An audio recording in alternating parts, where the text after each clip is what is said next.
Anita here, and welcome to day 17 of the Inktober challenge. Now immediately you probably have noticed that there's something different from the usual videos. It's because I am not using my regular camera at all today. I'm purely using my phone. Just because I wanted to try how it would be to make a video purely only with my phone. There are a few reasons for that. First of all, I'm starting this video really late, or rather this painting, really late. I am a master at procrastinating in a way that doesn't feel like procrastinating, but I know that I am procrastinating. I should be doing different things. Because today I actually woke up quite late, and I had a very productive day doing all the other things I was not supposed to do. For example, cleaning our front yard because it needed, to be weeded out. A while ago, I've discovered the perfect way to use like a weed killer on your, weeds. But there are still some that were very persistent, especially the bigger ones with bigger roots, and those needed to be taken out manually. And so I've been putting it aside, and just they were growing out, and so I've decided, okay, you know what, I'm just gonna do it today because I wanted to. And as I've said, I am a master at procrastinating in this way. But I had I'm very happy that I've done that because it's just needed to be done anyway. But that also meant that I have just, postponed the illustration and pushed it away, and then I was tired, so I wanted to rest a little bit. And so before I've noticed, it was 11 in the evening, and I haven't even started anything. So my first thought was, oh my god, I'm not gonna make it. There's just no way I'm going to make it. And then I thought to myself, yeah, Anita, of course you're gonna make it. You're just gonna approach it differently, in a bit of an easier way, so that you can finish it faster and, not wear yourself out. You get the drill. So I've decided to use the camera, like the phone camera, for recording, which made it much easier because I had the camera actually standing so close to me, and yet I could bend over my picture. I could really see the detail really well, and it also made the work much faster because I didn't have to worry about if I was in the shot, if you could see everything properly. It really makes things easier. Plus, it also, I'm sure now that I can use this for example, if I'm away and I have to make a video or I have to be somewhere else, I can make it on my phone. It's a very valuable information for me because I love to be flexible. I hate the fact that I am constantly stuck in my studio. I can't go anywhere. It's really weighing me down. I know, first world problems, but it really is. And so the idea that I can just go anywhere with my phone and just record, because I haven't charged my phone, I have enough space on the whatever it is, like some kind of storage thing on the phone. And so knowing the fact that I can do it completely full process on the phone. Of course the illustration isn't very big, but hey, it's, let's start somewhere first. So yeah, that's why, and I'm extremely happy. And also the fact that I could have started this late and still finish an illustration, although to bear in mind, it's really late right now. So if I'm rambling more than normally, it's because it's 2 in the morning. And so it's, not exactly the freshest mind. But let me tell you a little bit about this picture. So this is an idea I've had. It was one of the very first witches that I've sketched out, and it was a ghost witch. I'm not exactly sure why she's a ghost, if she's a ghost dressing up as a witch, or if she has a witch with some, ghostly powers. But I really wanted to draw this kind of like transparent character, and although initially I wasn't planning on it, I decided to add ghosts in the background It's kind of a play on the cat's idea from the, I believe it was day 4, because I remember that day because that was the video that got demonetized a while back. So I remember it was day 4. And I wanted to use that same idea of those similar shapes. It's just something I wanted to do. And I felt that it fit within this picture.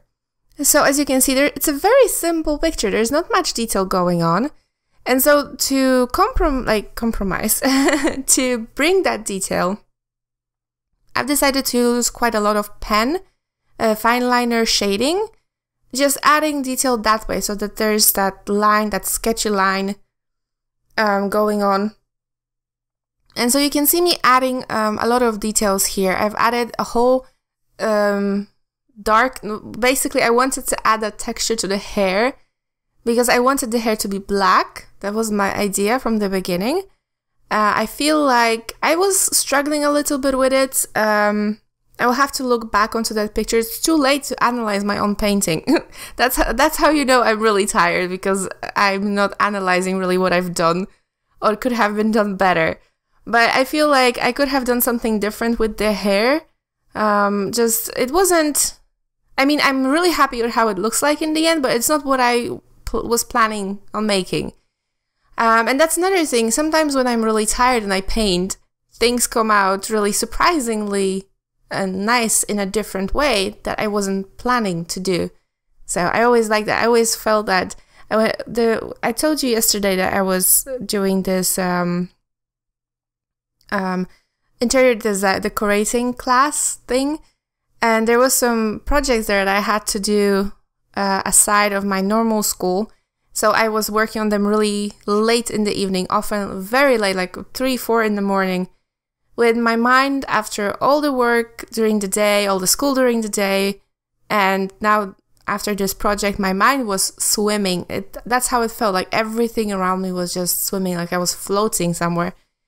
And I have to say, these were some of my best works. The works that I wasn't overthinking. I was just sitting there doing and letting my instincts take me wherever I wanted, wherever they wanted to go.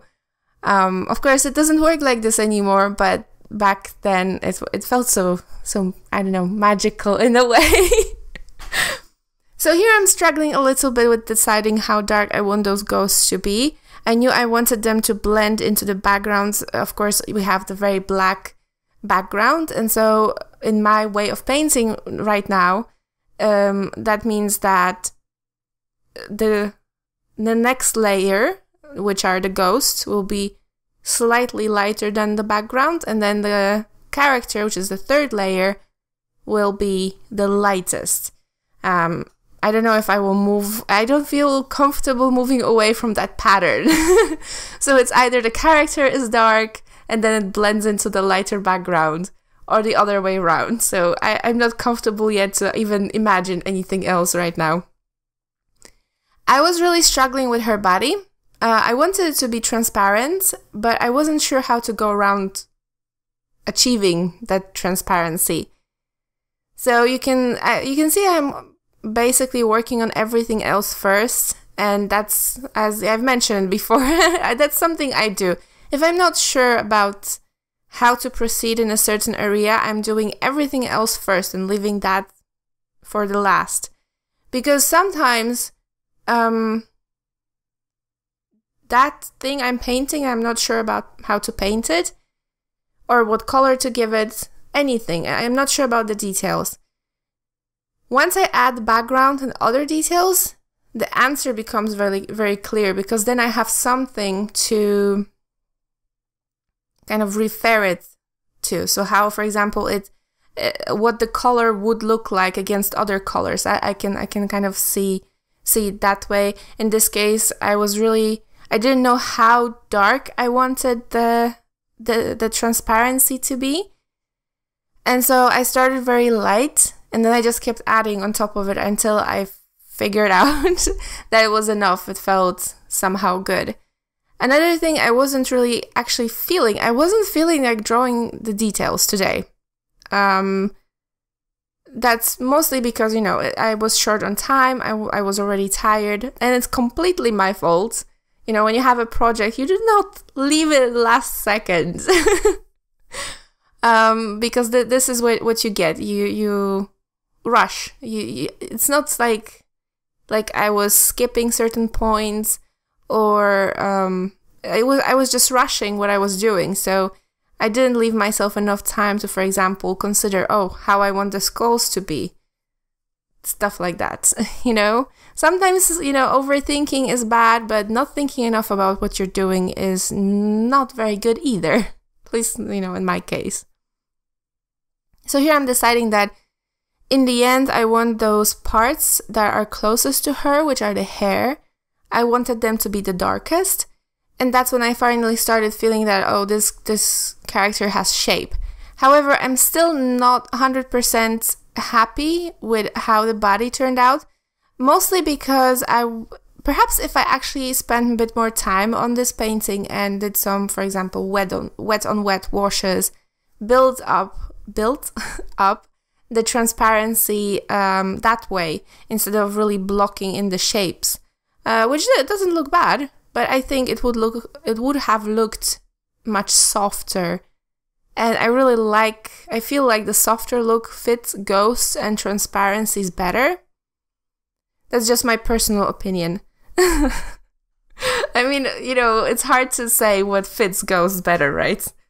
But in this case, I just felt, okay, I'm really doing basic hard shapes on the whole painting. I'm not really going into delicate shading. And so I wanted everything to be very rough, because it is kind of a creepy picture if you think about it. And of course, I don't like to draw creepy. I'm afraid of horror movies. And so I stay away from creepy and scary. That's just what I do, because, you know, if you're afraid of scary, then you don't draw scary, I think, right? That's how it works. At least in my case. And so, but in this case, what I wanted to achieve was a little bit of that creepy, cute, you know? And so I figured that because I added so much hatching and so much line and texture to the hair of the character, and I liked it so much, then I started adding it around the eyes of the character, and I really liked that, and why not add it all over the place and see how that will look like? Because I have to confess that at this point, I wasn't exactly sure if I would like this picture in the end. I didn't see it yet. And that doesn't scare me at all, because it's a very common thing for me. But recently, with the ink illustrations, most of them, I knew exactly where I was going with them, and I knew they looked good at every single stage. I liked it at every single stage. Sometimes even when I've just added the black in the background, already it looked to me, it looks good, you know?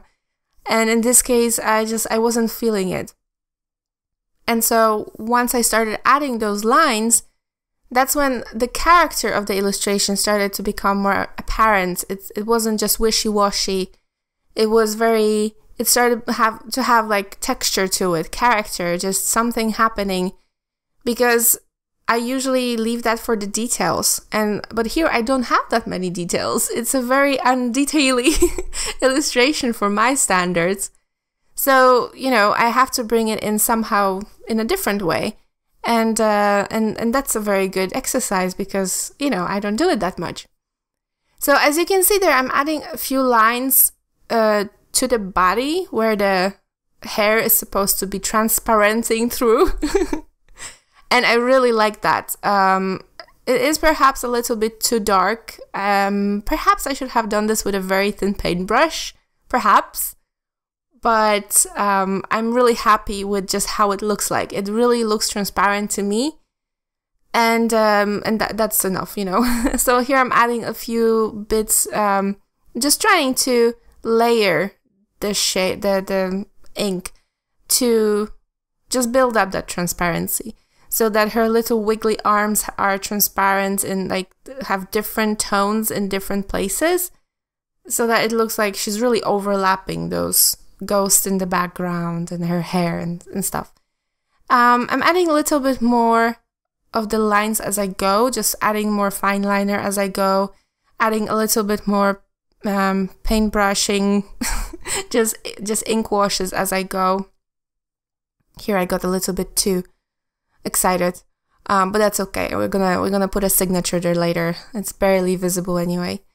And so I just keep just switching between the paintbrush, between the fine liner, and adding details, just working through it, just kind of methodically, just trying to hit that point where I feel, yes, we're done.